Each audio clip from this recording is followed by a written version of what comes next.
Bonjour, j'espère que vous avez passé de bonnes vacances. Aujourd'hui, nous attaquons la partie la plus difficile du cours, donc j'espère que vous êtes en forme. On va voir la rupture de barrage dans un cas simplifié.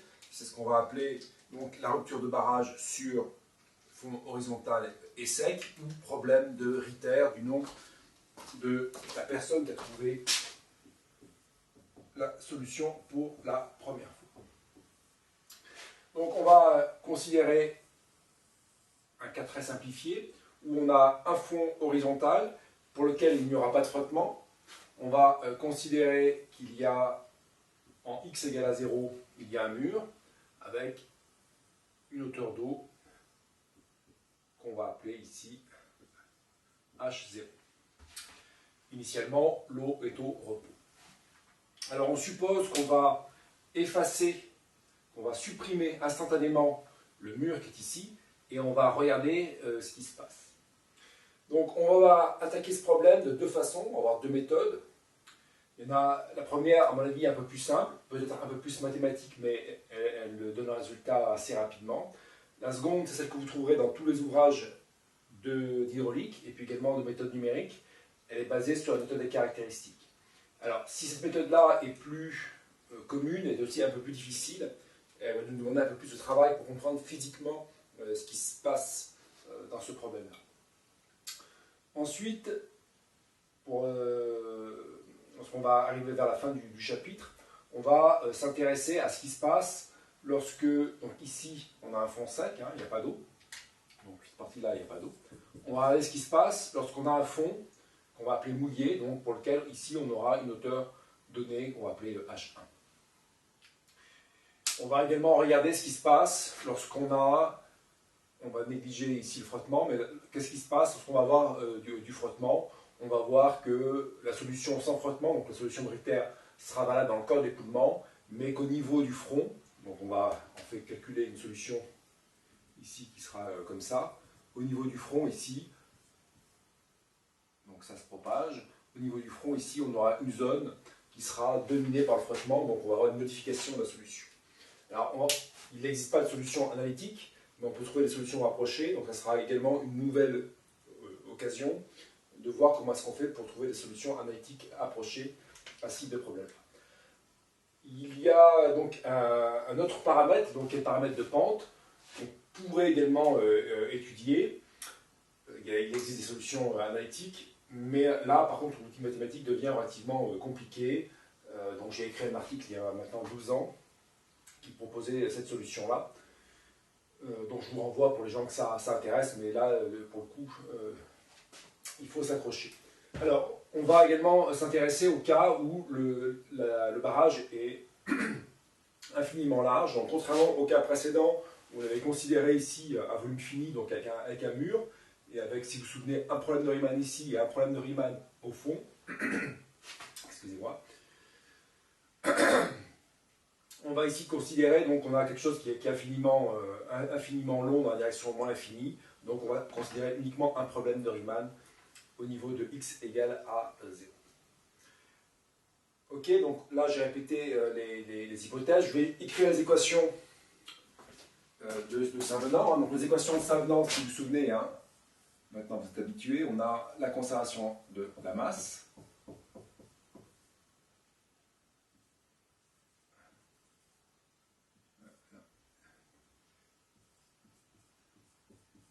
Et donc là je vais l'écrire sous forme non conservative, puisqu'on va voir qu'on va calculer une solution qui sera continue. Donc la conservation de la quantité de mouvement va s'écrire sous forme non conservative, du sur dt plus u du sur dx. Donc x sera l'axe qui est ici. On n'a pas de composante motrice, hein, donc l'écoulement sera en mouvement uniquement parce qu'on aura, si on prend une tranche de fluide ici, on aura un gradient de pression. Donc c'est la pression du fluide qui est ici, qui pousse dans cette direction-là. Donc il n'y a pas de terme de frottement, donc on aura un terme qui sera le terme de gradient de pression, donc G dH sur dx, et on néglige également le frottement. Donc pas de gravité, donc pas de g sinus θ, puisque θ est égal à 0, et pas de contrainte au fond, donc qu'on appelait tau b sur O. La condition, ça ce sont donc les deux équations qu'on va résoudre. La condition maintenant initiale, on a donc à t égale à 0, on a un problème, donc il y a un problème de Riemann avec deux valeurs possibles. Donc on aura h de x à t égale à 0, donc qui sera égal à h0 pour x plus petit que 0 et qui sera nul autrement, et u de x, donc comme u est au repos, sera égal à 0 quel que soit x. Les conditions limites, bah vous savez, en fait, on va surtout se servir qu'on a ici, à l'infini, on aura une hauteur qui sera égale à h0, et une vitesse qui sera toujours nulle. Donc lorsque x tend vers moins l'infini, on doit avoir h de x de t. On revient. H de x de t qui tend vers h0 et u qui doit tendre vers 0. Et on a également un front. Donc le front ici, donc, ça va constituer la condition à la limite. Donc à l'aval. Pour ce front-là, qu'est-ce qu'on a? Alors x, on ne peut pas trop dire ce que c'est. On verra que c'est un point matériel. Donc si j'ai ici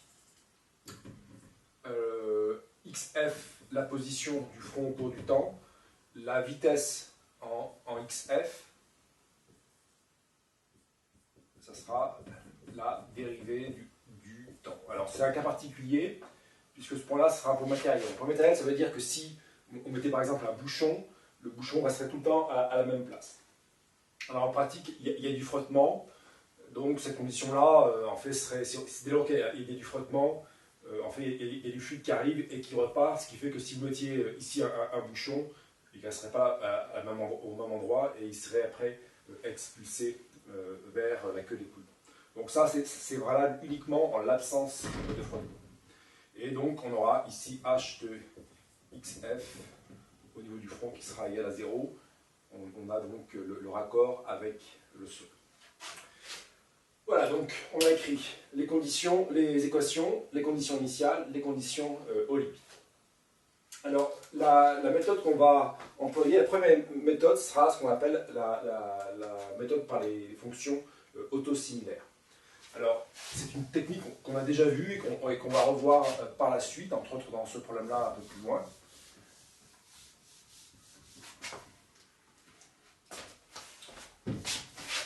J'efface, hein, vous les notez. Voilà. Alors, ce qui m'intéresse ici, c'est que si vous êtes attentif, c'est une technique qu'on a déjà employée, si on fait donc une dilatation du temps et de la position de la même façon, donc si par exemple on remplace x par lambda x et t par lambda t, donc dès lors qu'on dérive, hein, une dérivée par rapport à dx deviendra 1 sur lambda, une dérivée, voilà, et deviendra 1 sur lambda. Alors, si vous regardez ce qui se passe, ici, alors je le rajoute, hein, on aura ici 1 sur lambda, ici la dérivée par rapport à x, 1 sur lambda, 1 sur lambda, 1 sur lambda, 1 sur lambda, enfin, c'est ici 1 sur lambda. Donc vous voyez que les lambdas peuvent se compensent. Donc l'équation, quand on fait une dilatation de l'espace et du temps par un facteur quelconque lambda, en fait, l'équation de départ est égale à l'équation image, donc l'équation d'arrivée. Donc on dit que les équations de Saint-Venant sont invariantes par rapport à une transformation ici avec un rapport constant. Alors ce qui veut dire que si vous recherchez une solution sous la forme h de x et de t, pour qu'une solution vérifie ça, ça veut dire qu'en fait il faut qu'on recherche ça sous la forme d'une fonction x sur t et grand U x sur t. Donc vous voyez que là, si vous faites la transformation, vous remplacez x par lambda x, t par lambda t, c'est un rapport, donc lambda s'annule. Et donc, vous voyez bien qu'une fonction grand H de x sur t et grand U de x sur t vérifie cette condition-là et permettra donc on va pouvoir comme ça simplifier le problème. Alors pourquoi est-ce qu'on peut le simplifier? Là, on a une équation de dérivée partielle avec deux variables. Là, en fait, on va faire un changement de variable et on va introduire une nouvelle variable qui sera xi, qu'on va appeler la variable de similitude, égale x sur t. Et donc, de deux variables, position temps, on a uniquement maintenant une seule variable qui est la variable xi. Donc on va pouvoir transformer un problème qui est un problème aux dérivées partielles en un problème où on a deux équations différentielles ordinaires qui sont beaucoup plus simples à résoudre. Donc là, on revoit ce qu'on a déjà vu précédemment. On va avoir un changement de variable, donc une dérivée par rapport à x, ça sera une dérivée par rapport à xi, dxi sur dt, plus donc d sur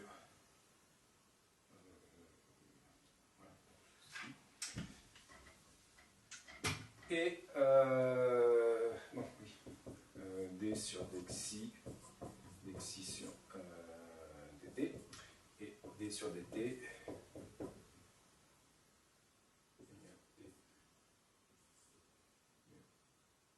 dxi plus d sur dt.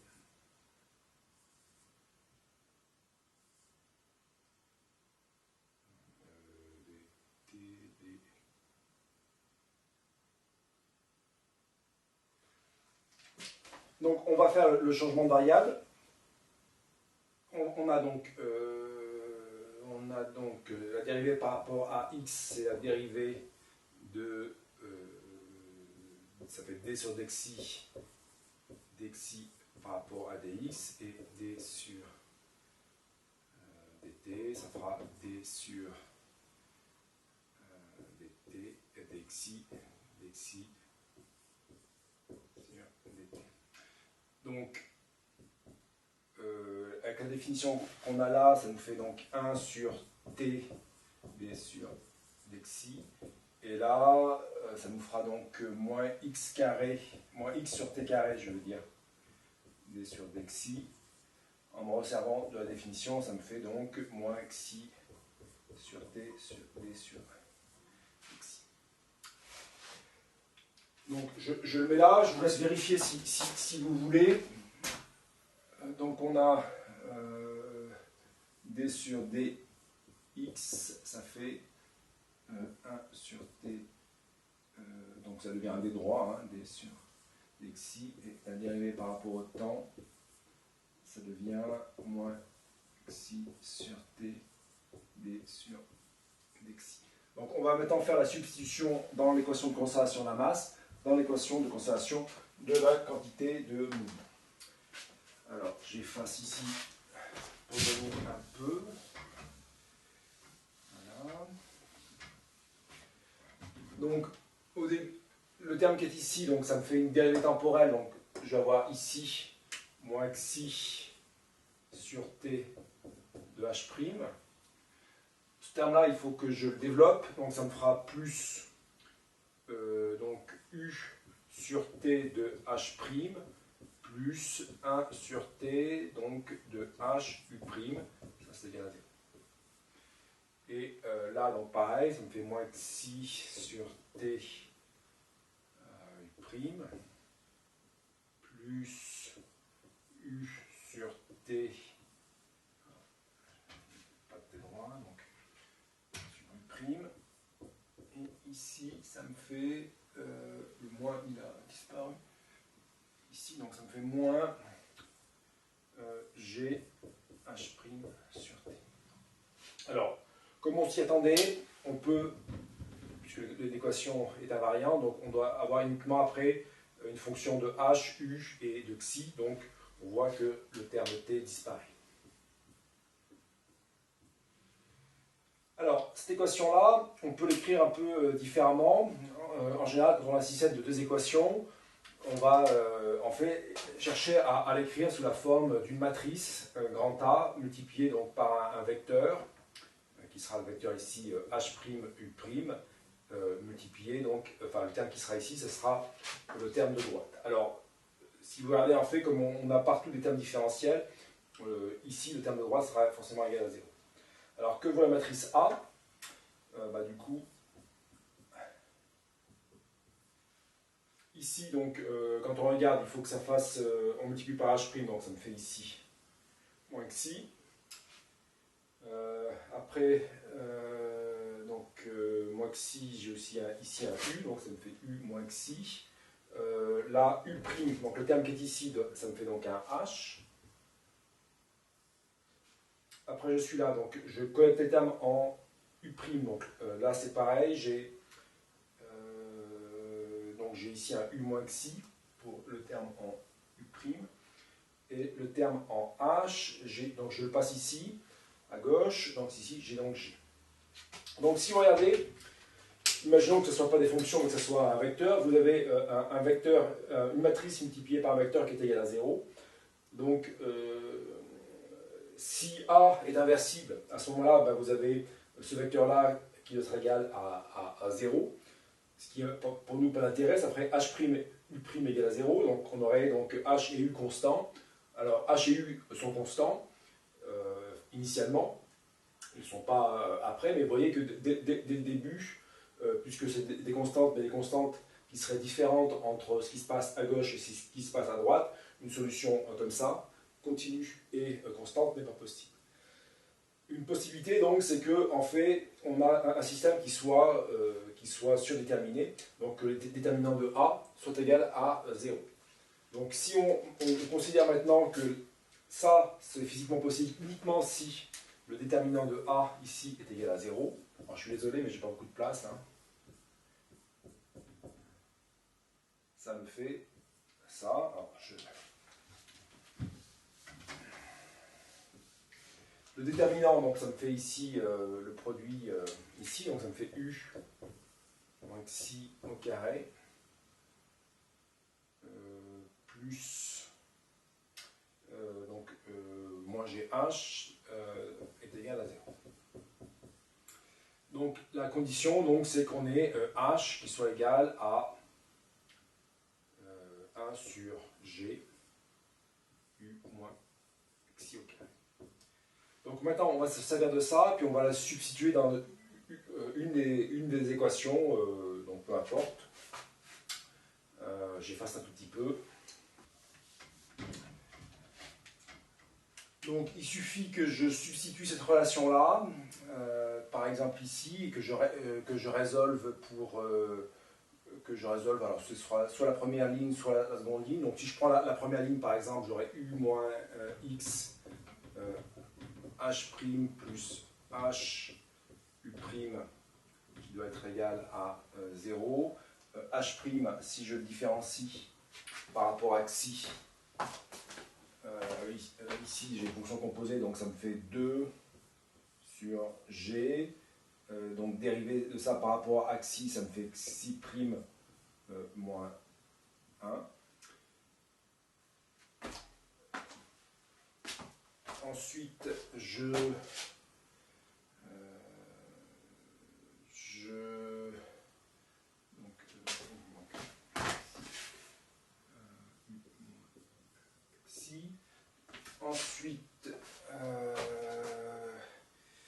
Ensuite, donc ce terme-là, je le mets ici.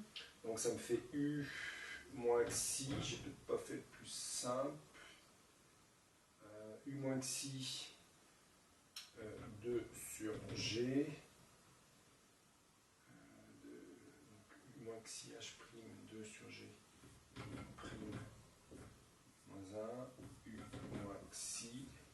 Donc ce terme-là, je le mets ici. C'est le terme au carré. Plus H.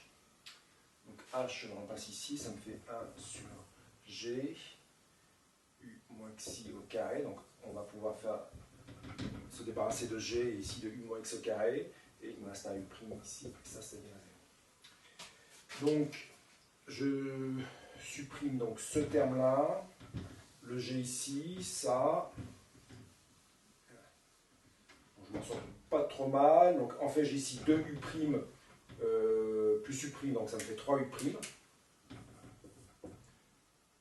Ici moins 2, donc ça me fait ici, c'est égal à 2.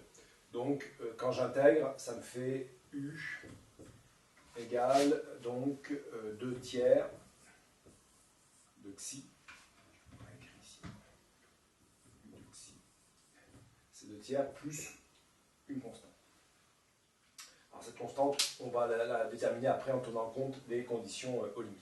Et si je reporte maintenant ce terme-là ici, ça me donne donc H égale 1 sur G. Donc je fais la substitution ici, U par cette expression-là. Donc j'ai ici un 2 tiers moins xi, donc il me restera moins 2 tiers. Et donc j'ai ici un C moins x sur 3 au carré.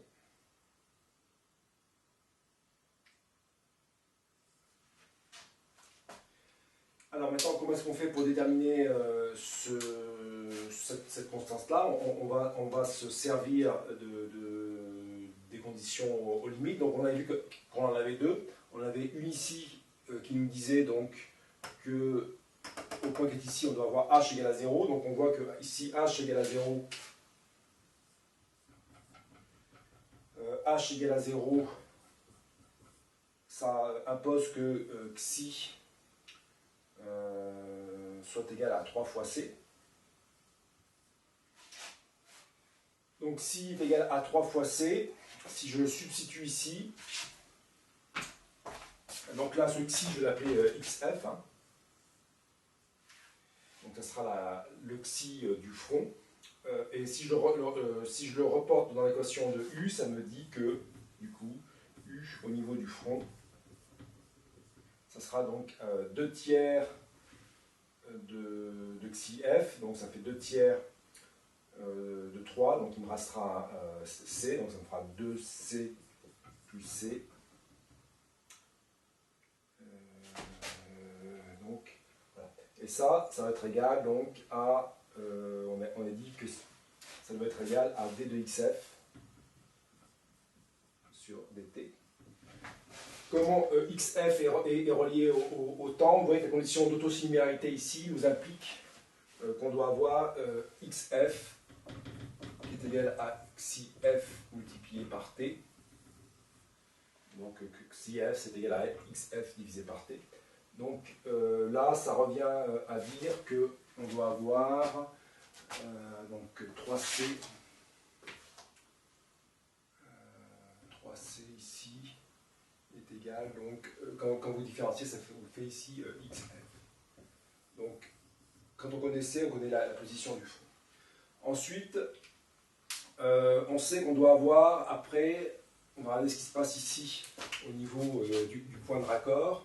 On doit avoir ici, donc on aura un écoulement avec ici on voit que c'est une branche de parabole, hein, on aura ici une branche de parabole. Et ici on doit avoir un point de raccord où dans toute cette zone là, on doit avoir h égale h0 et u qui est égal à 0. Alors h égale h0, ça nous dit ici qu'on doit avoir h égale donc h0 égale donc ça me fait donc g de h0. Alors ce g de h0 je vais l'appeler, c'est une vitesse au carré, hein, donc je vais l'appeler c0 au carré. C0 c'est, si vous vous souvenez, hein, c'est la vitesse de propagation des intumescences à la surface de l'eau. Donc le GH0 qui apparaît ici, donc je vais l'appeler C0 carré. Donc ça va être égal à ce qui est ici, donc C moins xi sur 3 au carré. Je suis désolé, vous ne voyez peut-être pas bien, je n'ai pas beaucoup de place. Donc j'ai ici un carré, ici un carré. Donc je vais pouvoir prendre la racine. Et ça me dit donc, j'efface la base, j'en ai plus besoin.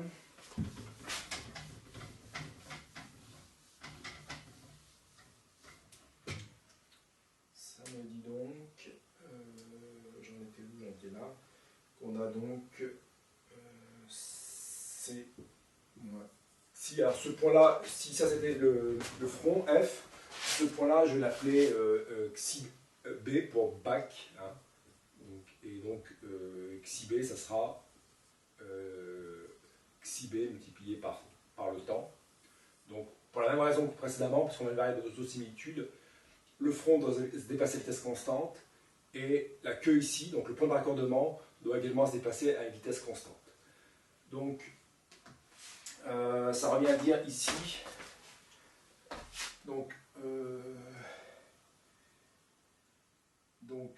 que j'ai ici C moins xi B sur 3 qui est égal donc à C0. Alors ça sera plus ou moins C0, on va mettre pour l'instant c'est C0. Et puis là, on doit avoir au niveau du point de raccord, on doit avoir une vitesse qui est nulle. Donc on doit avoir 2 tiers de xi B plus C qui est égal à 0. Donc si je rajoute, si je retranche cette équation-là, moins celle-là, ça me fait donc si je fais ça, moins ça, donc c'est là où on voit que j'ai dit que c'était, donc là il faut que je mette un moins pour que ça marche, donc ça me fait, donc ça fait ça moins ça, donc l'essai se simplifie, et là j'ai un 2 tiers plus un tiers, donc ça me fait ici un xi B, donc ça moins ça, c'est 0. Donc le xi B qui est ici se déplace donc à la vitesse C0, qui est la vitesse de propagation des ondes en eau peu profonde. Donc on a calculé ça. Du coup maintenant C, on l'a là aussi. Donc la constante ici, cette constante là, C, elle vaut donc, si je me ramène ici, la constante C vaut donc moins 2 tiers de C0. Okay. Et si je ramène, donc à la vitesse de propagation du front, on a donc xi F égale à 3 fois C, et un problème de signe quelque part. Donc ce qui veut dire que le xi, alors je ne sais pas, ça va être un moins 3C. Pourquoi est-ce qu'on a un problème de signe, bon. Un problème de signe quelque part. Alors, je me sers de cette relation-là, mais en tout cas, algébriquement, elle est juste. On a donc xi F qui va être égal à 3 fois C, donc qui va être égal à 2C0. Donc, si vous regardez, donc, ce qui veut dire que la vitesse du front se propage, elle, à la vitesse qui sera 2 fois la vitesse de propagation C0, donc la vitesse de propagation en eau trop profonde. Donc, j'efface un peu, et puis je synthétise la solution. J'efface pas tout, hein, donc je vais garder ce qui m'intéresse. Donc, je vais également refaire le schéma qui est ici.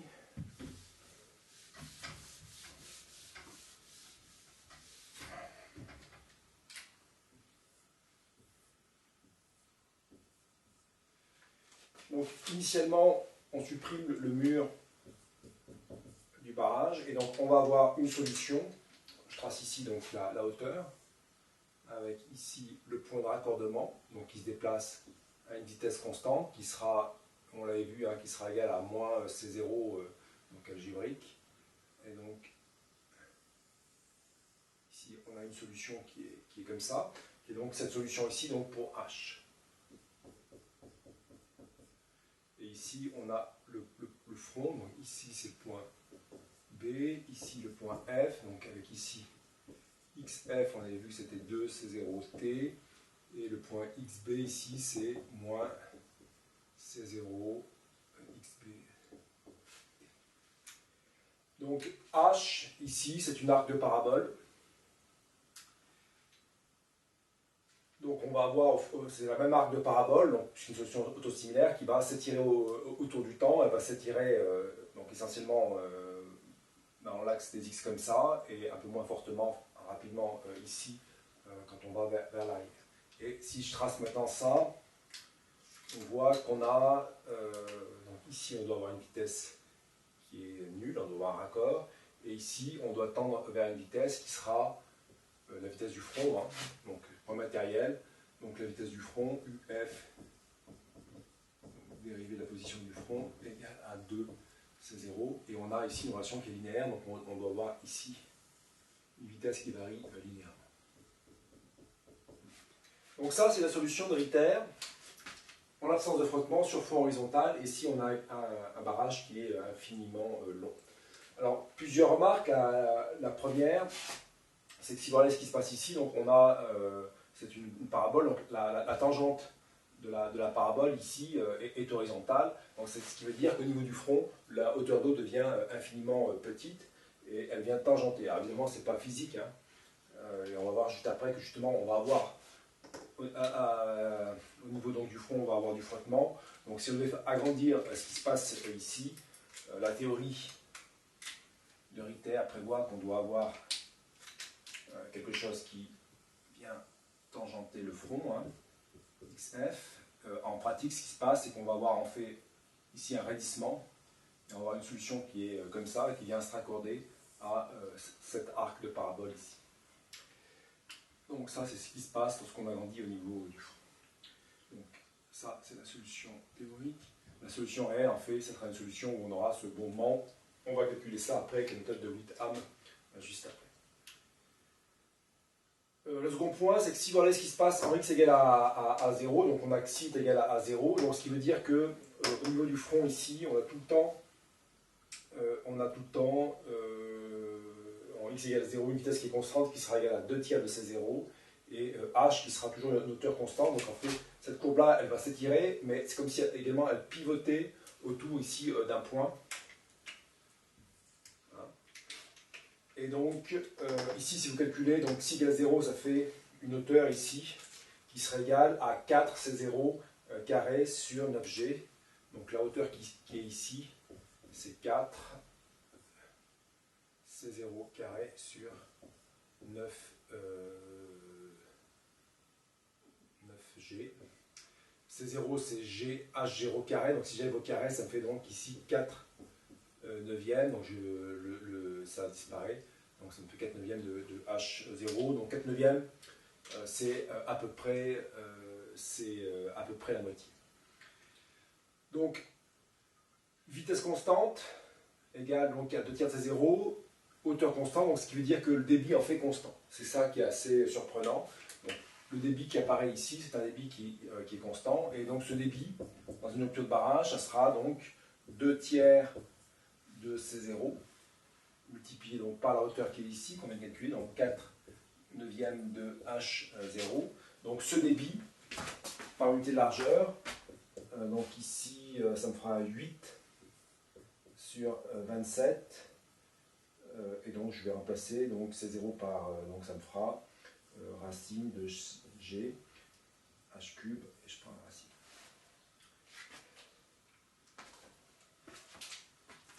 Alors, ce qu'on peut également montrer, c'est qu'en première approximation, on va également avoir l'approximation d'onde de cinématique qui marche, et donc il peut décrire ce qui se passe pour décrire le mouvement d'une rupture de barrage.